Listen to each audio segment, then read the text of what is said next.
The Arctic is heating up, and not just because of climate change. For years, people have talked about Greenland as a place that might become important someday, but that someday is here. Right now, what happens in Greenland directly affects global power plays. It's not a future problem.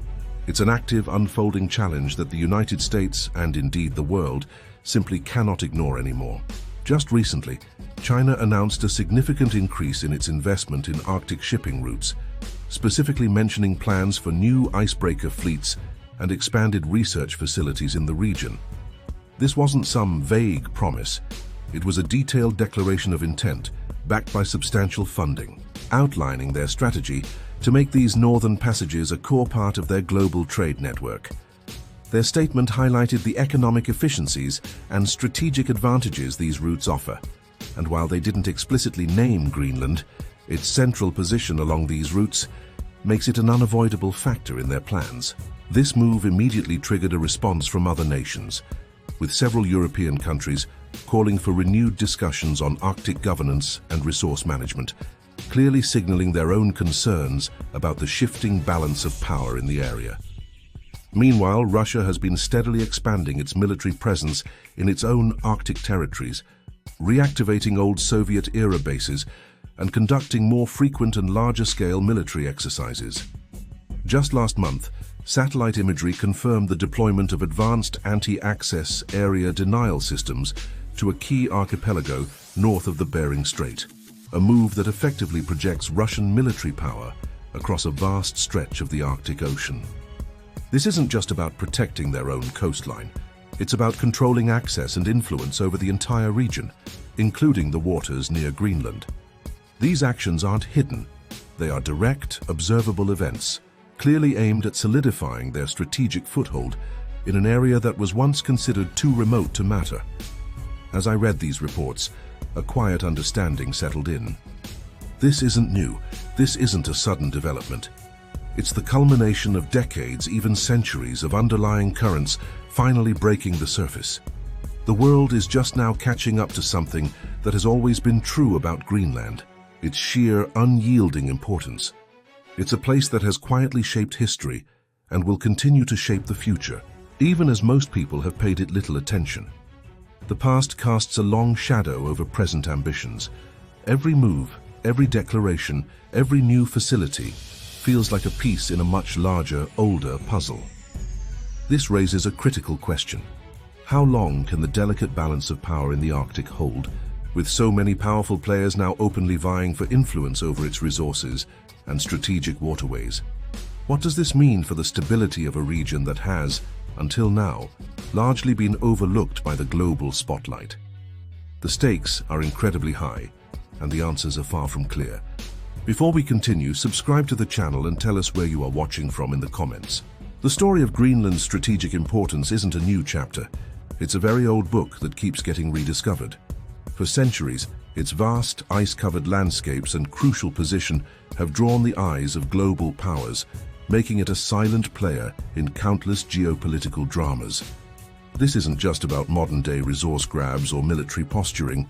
It's about a sustained, historical pull that has shaped its destiny, often without its people having much say.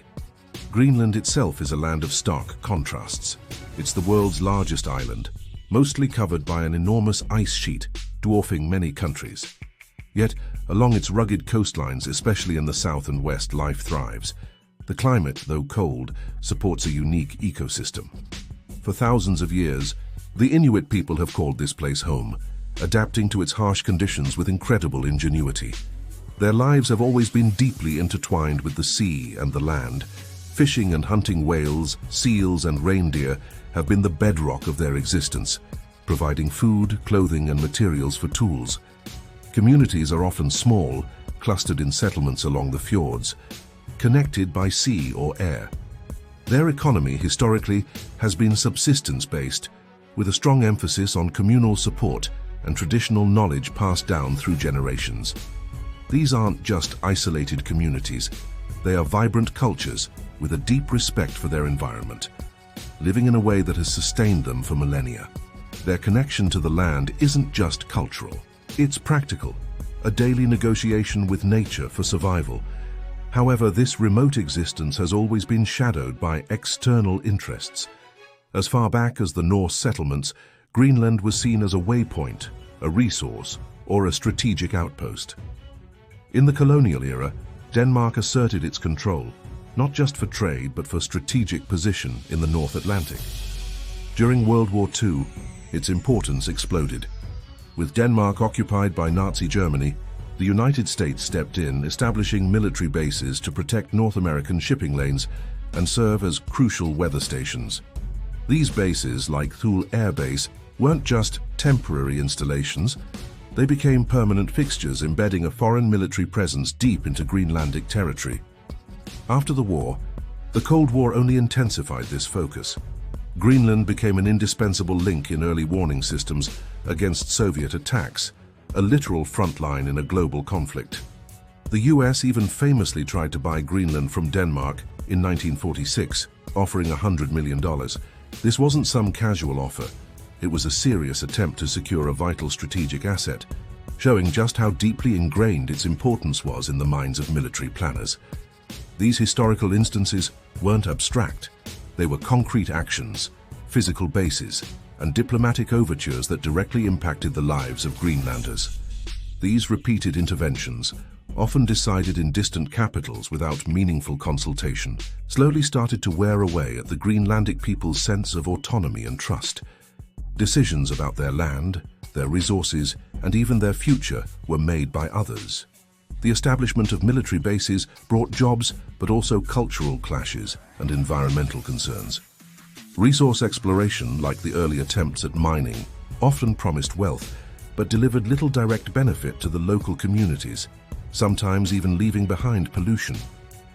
Policies dictated from Copenhagen, even if well-intentioned, didn't always align with the needs or desires of the indigenous population. For example, the forced relocation of entire communities in the 1950s to make way for the expansion of Thule Air Base left deep scars, disrupting traditional ways of life and severing ancestral ties to the land. These were not just large-scale geopolitical maneuvers. They were small policy decisions, resource agreements, and cultural impositions that, over time, chipped away at the Greenlandic people's self-determination, fostering a quiet resentment and a growing desire for greater control over their own destiny. The real turning point arrived not with a single event, but as a convergence of factors that pushed Greenland squarely onto the global stage. The accelerating pace of climate change, specifically, became impossible to ignore. As Arctic ice melted at unprecedented rates, new shipping lanes opened up, dramatically shortening transit times between Asia and Europe. The fabled Northwest Passage, once a dream for explorers, became a potential reality for commercial vessels. Suddenly, Greenland's geographical position, which had always been strategically important for military defense, transformed into a critical economic choke point and a gateway to vast untapped resources. Reports of immense mineral deposits, rare earth elements, uranium, oil, and gas beneath the melting ice further amplified its allure. These discoveries weren't just scientific curiosities, they sparked a fierce international competition for access and control, moving Greenland from the periphery to the very center of global resource politics. The world was no longer just looking at Greenland, it was actively reaching for it. This shift meant the geopolitical landscape had to adapt, and quickly. Countries like China, for example, began making significant overtures, proposing infrastructure projects, mining investments, and even scientific research stations. These weren't just benign academic collaborations, they were calculated moves to establish a foothold in a region of burgeoning strategic importance. The United States, having long viewed Greenland through a military lens, found itself in a new kind of competition, needing to counter these economic and diplomatic pushes.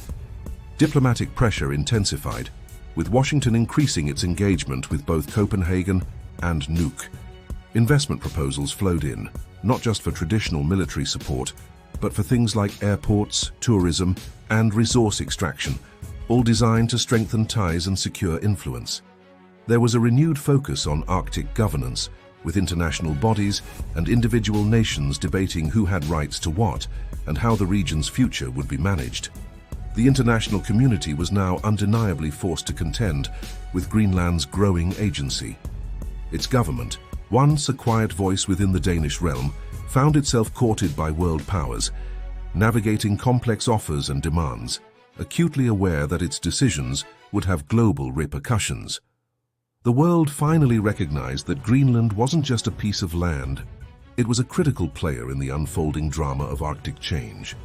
For the Greenlandic people, this new spotlight presented both immense opportunities and daunting challenges. The promise of economic prosperity from resource extraction offered a path to greater financial independence, potentially fulfilling their long-held aspirations for full self-determination. Imagine the schools, hospitals, and infrastructure that could be built with significant new revenues. Yet, there were also deep concerns about environmental impact, the preservation of their traditional way of life, and the risk of becoming a pawn in a larger geopolitical game. They had to weigh the benefits of foreign investment against the potential loss of cultural identity and control. It was a delicate balancing act, how to leverage their strategic position for their own benefit, without compromising their sovereignty or their pristine environment. The debate within Greenland was robust and often passionate, reflecting a people grappling with their destiny on a global stage. They were no longer just observers, they were active participants, making choices that would shape not only their own future, but also the balance of power in an increasingly contested Arctic. They understood the stakes, and they were determined to navigate this complex new reality on their own terms. Greenland, once a distant outpost, now stands at the very heart of global strategic ambition.